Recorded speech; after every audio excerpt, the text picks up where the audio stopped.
Welcome to the Peaceful Parenting Podcast. I'm your host, Sarah Rosensweet, mom of 3 young people, peaceful parenting coach, and your cheerleader and guide on all things parenting. Each week, we'll cover the tools, strategies, and support you need to end the yelling and power struggles and encourage your kids to listen and cooperate so that you can enjoy your family time. I'm happy to say we have a great relationship with our 3 kids. The teen years have been easy and joyful, not because we're special unicorns, but because my kids were raised with peaceful parenting. I've also helped so many parents just like you stop struggling and enjoy their kids again. I'm excited to be here with you today and bring you the insight and information you need to make your parenting journey a little more peaceful. Let's dive into this week's conversation. Hey all, welcome back to another episode of the Peaceful Parenting Podcast. Today's episode is a guest expert interview with Bethany Saltman, who is an author who has written a book about attachment. And we are going to really dive deep into talking about attachment, secure or otherwise, and why it's important and some things that might really surprise you about it. This was such a great and meaty conversation. I really think that you're going to enjoy it and you're really going to learn a lot about yourself and about peaceful parenting and about attachment. Okay, so let's dive into my conversation with Bethany Saltman. Hi, Bethany. Welcome to the podcast. Hi, thanks for having me. So I invited you because earlier this year I read your book, Strange Situation, A Mother's Journey into the Science of Attachment. And I really liked it. It was really informative and also really entertaining read. And so many parents that I work with are so worried about, do we have good attachment with our kids? And so that's part of the reason why I wanted to have you on. But before we get started, can you just tell us a little bit about who you are and what you do? Sure. Yeah, so my name is Bethany Saltman. I live in the Catskills of New York. I'm an author. I also work with other authors as a book coach, and I also work with companies as a creative director. So I do all kinds of things. I'm currently working on a novel. That's exciting. Yeah, it is very exciting. I'll have to talk to you about writing a book one day. Sure. Yeah.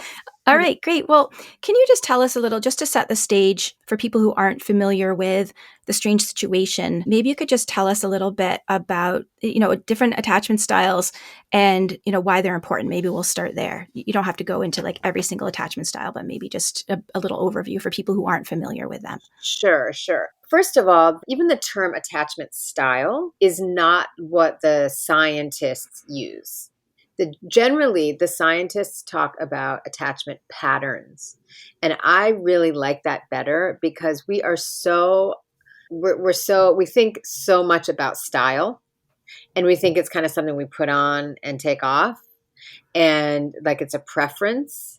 And so I think it's really nice to use the proper term pattern just because to me, it's more accurate about what attachment really is. It's a pattern that develops over time.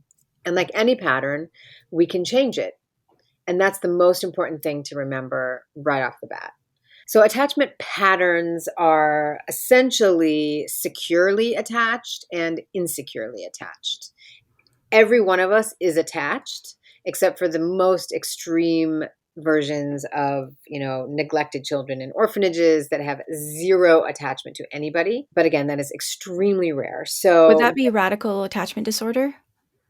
Yes, but even that is a sort of controversial term because it's often applied to children who are perhaps insecurely attached or perhaps have a disorganized thread in their attachment system. It's overused. And It's somewhat controversial. Generally speaking, most human beings are attached to their primary caregiver. And most people in the world, 65%, are securely attached. All that means is it doesn't mean that they don't suffer. It doesn't mean that they don't cry. It doesn't mean they're not freaking out. It doesn't have anything to do with temperament. What it has to do with is the ability to use the primary caregiver as a secure base under duress, and to be able to soothe themselves in the presence of a caregiver. And that's it. Okay. It's really important to go back to basics and to keep it super simple and to remember that attachment is something that only comes online under stress. So our attachment system, like our caregiving system, so children have an attachment system. As the adult, we have a caregiving system. Now, these systems are, in better or worse function based on our experience. So, when my daughter was born, I didn't feel like I had what it took to be the caregiver for her that I felt she deserved. I now understand that the mere fact of me thinking that she deserves someone so wonderful is an indication of a very well functioning attachment system and caregiving system, and is really, perhaps part of a different picture. So I really like to talk about attachment in the most basic ways. It's like digestion or respiration. It just is. We are all attached. We can create a stronger sense of, connection and a healthy dependence on a caregiver by being available to our children, and that is going to create a more secure attachment. And the way that we do that is by becoming more available to ourselves. Mm-hmm. And that's really it. Secure attachment from the parent to the child comes when the adult has a secure attachment to oneself. Can you talk a little bit more about that? Sure. So that happens through, the best way to have a secure attachment to yourself is to be raised by a securely attached adult. This is that incredible statistic that gets passed down like 75% of the time through generations. So if you are a securely attached adult, you're probably going to raise a securely attached child who is then going to be a securely attached adult who's going to raise a securely attached child, et cetera, et cetera. It's an intergenerational experience. And the reason it's intergenerational is because it's so intimate. And so the very nature of that relationship, that looking, that being, that connecting, that intimacy is infused with a feeling of connectedness to one's own feelings. So for instance, when you are in insecure patterns, there are two essential ways you can go. You can go into the avoidant side or the preoccupied side, or resistant or ambivalent. So what that means is that on the most simple level, as an adult, when a feeling arises, anger at our child perhaps, if we're avoidant, we turn away from it. And then we approach the situation with this dissociated, unprocessed, unmetabolized rage, and our child feels it, but they don't know what it is. And so then, because our job as parents is to instill in our children, is to mirror our children in the most intimate way, they then develop the same exact relationship to their feelings and their sensations. That And they so, turn away from their own feelings. exactly. Because feelings become chaotic. It's like, what is this? What is that thing that I'm feeling? My mom says she's happy to see me. I feel she's enraged. Mm-hmm.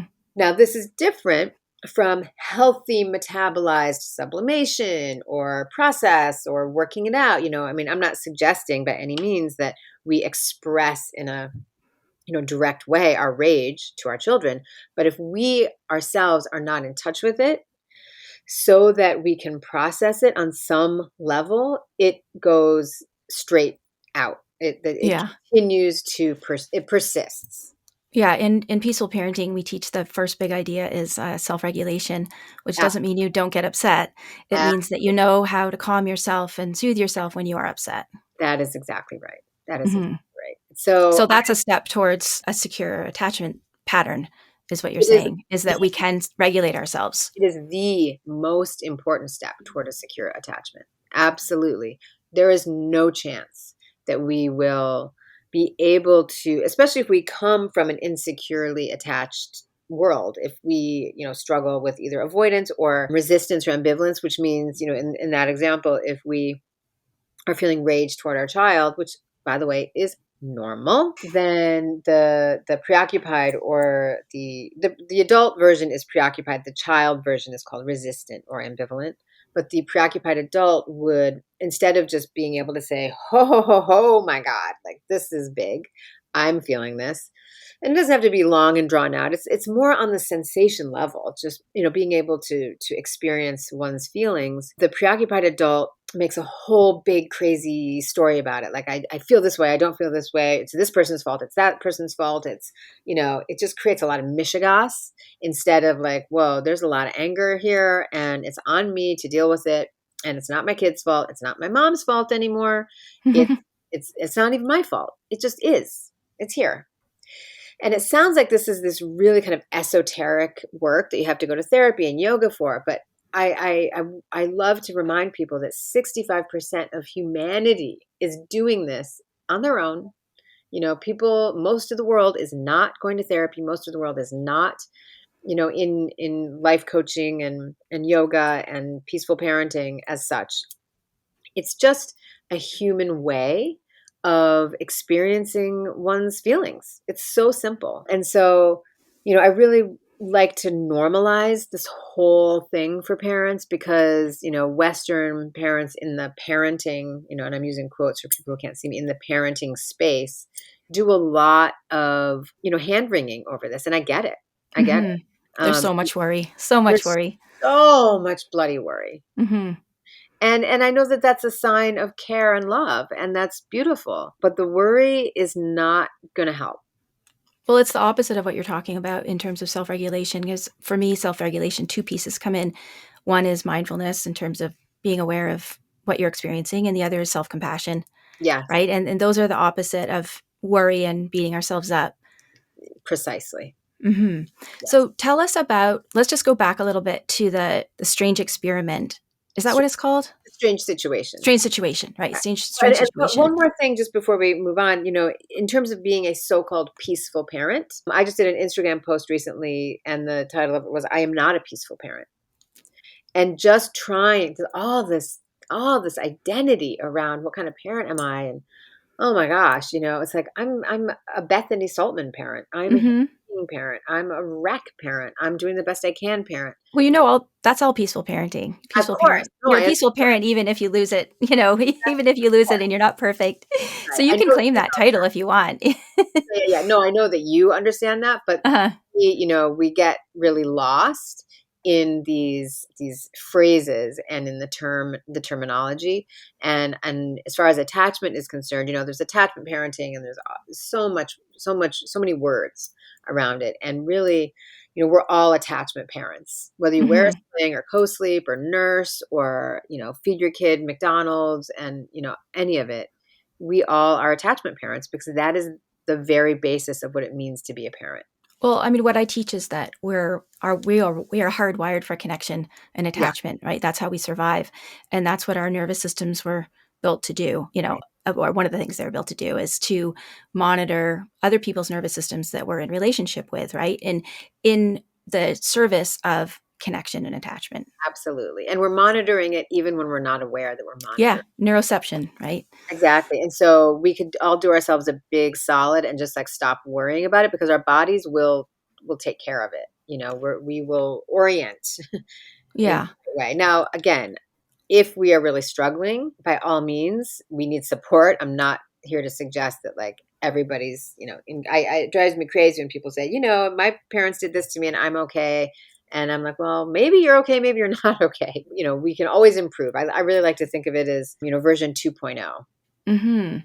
So in terms of when we do have that rupture in attachment or connection, there's repair, right? Absolutely. And that's why people don't need to be so hard on themselves, because we're also, we can repair. And I heard someone say once that rupture is inevitable, that repair is the most important thing. And I think parents forget about that also. Yeah. And we also forget that it's on us to do that. Children are not responsible for repairing for us. And I feel very strongly about that. Me too. Yeah. This whole say you're sorry to mommy thing, I'm not into or you made me sad, or you hurt my feelings, any of that stuff. Yeah, we definitely teach against that. No. Yeah. Okay. So why do you think that people make such a big deal about attachment styles? I know there's research that shows anxious as heck.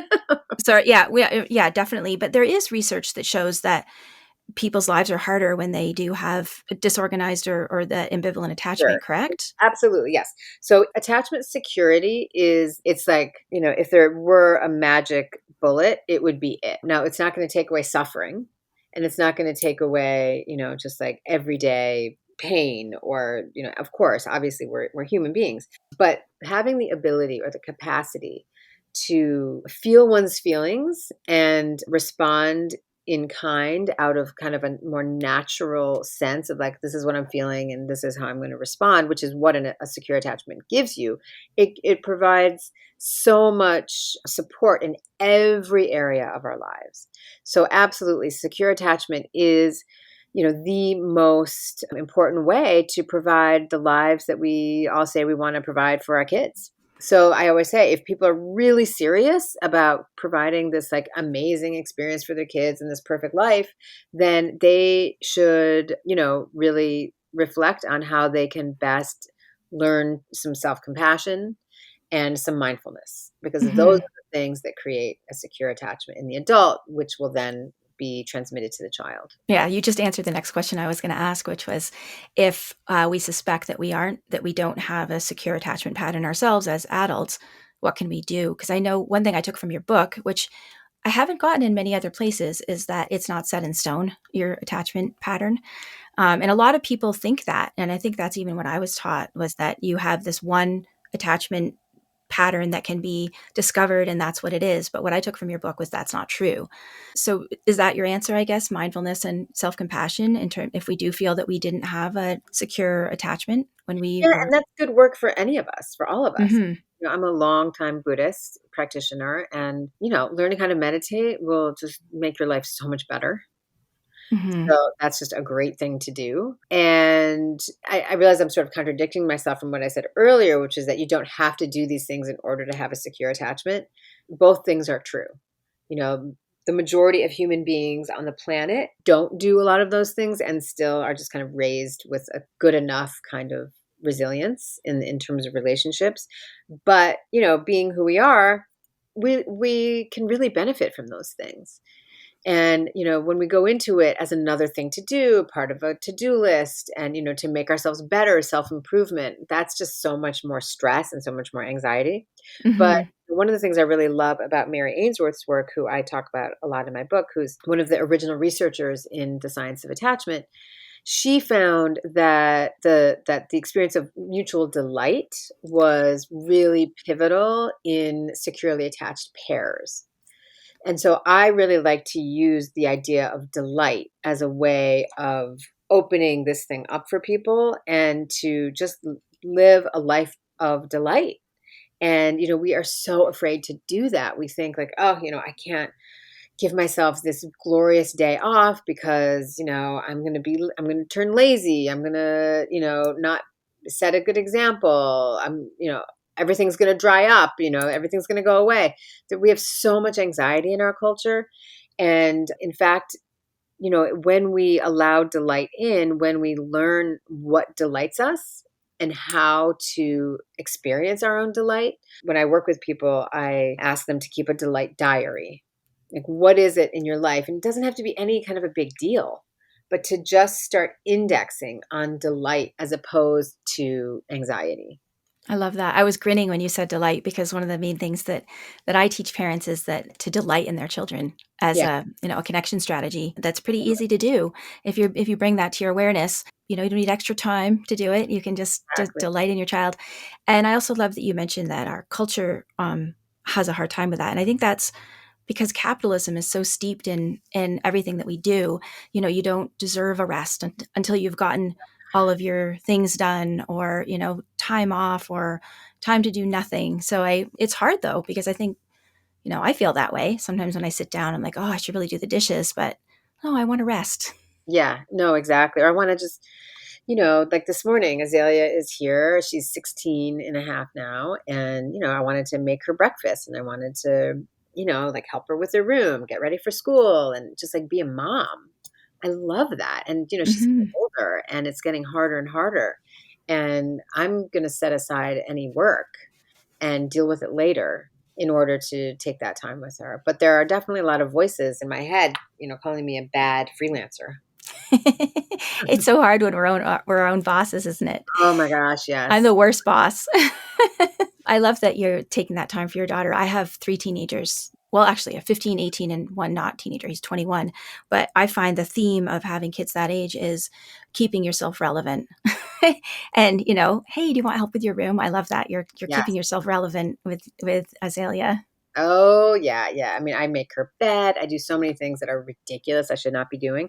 No, do them. Do them. That's great. Yeah, I mean, it makes me happy. At first, I like a tidy house, but also she's going to be gone, and like these little things that the kids carry with them, like a made bed, egg sandwich. So that's sort of like the delight. Well, and nurturing, you're doing a lot of nurturing there, which we're coming back to attachment and connection, and Absolutely. that delight and nurture are two really great words, I think, in service of both of those things of Yeah, that attachment and yeah, but connection. but the made bed, like, yes, she loves it, and I'm nurturing her, but it's also my own delight. Mm-hmm. And that's sort of where I like to go with parents, particularly moms, because we think, well, we should be nurturing. I happen to love cooking, so that's easy for me. Not everybody does. If you want Mm-hmm. to nurture and delight in your child by like going to get pizza and watching, I always talk about how Azalea and I love to watch The Real Housewives of Beverly Hills together. Not wholesome, but we love it, and it's pure delight for us. And we get takeout and we watch it, and so wherever you get your delight is a good thing Mm-hmm. when it comes to learning how to be more connected to yourself, which will help you be more connected to your children and to share in it with your kids as much as possible. It doesn't have to be some, after school special, wholesome delight. We're coming back full circle, aren't we, to that way of promoting secure attachment is to have the secure attachment with yourself. That's And you exactly just talked about nurturing yourself and delighting, do things that bring you delight. So that's the big absolutely. circle there, right? Yeah. I mean, think about all the times when I am irritated because of something that's going on in my life. And then Azalea walks in and I snap at her. I mean, we all know that experience. It's human nature. It's the way that it is. But if we flip it and think about, I'm here in my office having this beautiful conversation with this lovely person, and I'm allowing it in to my heart and my mind. And then Azalea walks in and interrupts me, and I may not be as short because I'm just more soothed and more full of delight in my own body. So it's just naturally going to be, transmitted to her. It sounds so simple, but we forget how powerful this intimacy is. And it's with our partners too, obviously. Mm-hmm. The world, the whole entire world, right? Like Adrienne, what is her name? Adrienne Marie Brown talks about pleasure activism. I don't know her. That sounds interesting. Yeah, and I'm very, very interested in that as well for parents. Yeah, I mean, it's such a hard sell, but I have to talk to parents all the time about if you're not meeting your own needs, if you're not taking care of yourself, you might as well just stop trying to be the best parent that you can be because that's where it starts, right? Maybe we need to rebrand it as pleasure, because of our intimacy with our children. Pleasure in When we are experiencing pleasure, we are offering it to our kids. Hmm. Because trying to tell a mom to take care of her own needs, I mean, patriarchy is just so big. We don't buy it. But if we can, be convinced that, you know, and I do this, I do these thought experiments with parents all the time. Like, how miserable you are when your kid is unhappy. That's because, we're intimate. So let's turn it around a little bit. Imagine how happy your kid is going to be when you're happy. Yeah, It works yeah. both ways. Do you know the work of Eve Rodsky? Yeah, sure. Yeah, yeah. She was on the podcast talking about her book Unicorn Space, Mm, which came out of her book Fair Play. In terms of unicorn space, is that taking interest in your own life, being interested in yourself and finding those things that make you you, not just yeah, a mom or whatever. But that is a hard sell, I know. Oh, and she talks about in her book because of patriarchy and capitalism. yep, yep, yep. The opposite of a dynamic duo, right? Hmm. Yeah. So, I know that the theme through your book was that you were worried that you didn't have secure attachment with your daughter. Yes. And can you share with us what personally, if you don't mind, what personally you ended up learning from that, from Well, the I work don't that you want to did? give away. I don't want to, spoil it. Okay, don't spoil it, but Yeah. give us a hint. Well, what I learned really is that I'm enough. Mm. And I never ever thought I was. And, I'm still working on it. It's a work in progress. And Janet Lansbury, do you know her work? Yeah. she's a good friend of mine, and I just adore her so much. And something she said to me, I think it might have even just been like she and I talking, not even like in her world, but that kids just want their parents. Mm-hmm. As grubby and cranky and annoying as we are, our kids really love us.